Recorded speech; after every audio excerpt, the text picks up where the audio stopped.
Inawag na bias, unfair at malisyoso ni MTIT Director General Roslaini Senarimbo ang pagdeklara sa kanya ng Cotabato City Sanggunian bilang persona non grata. Sinabi ni Senarimbo ni hindi man lang daw siya ipinatawag ng SP para kunin ang kanyang panig at wala ring patas na investigasyon muna para malaman ang totoong nangyari bago ang deklarasyon. Ang hakbang ng SP ay bilang tugon sa naunang pahayag ni Mayor Matabalaw na ipinahiya siya ni Senarimbo sa Tourism Summit. Hindi man lang daw siya ipinatawag ng Sanggunian para dinggin ang kanyang panig at basta na lang gumawa ng hakbang na ang tingin ni Senarimbo ay para sirain ang kanyang pangalan at maging ang kanyang pamilya.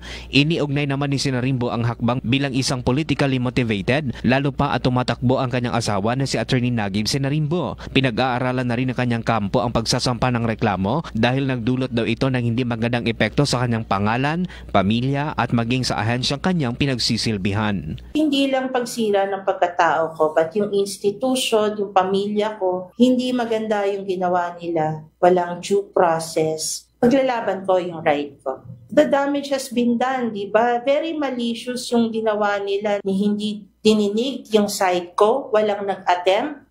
Mark Anthony Tayco, NDBC Bida Balita.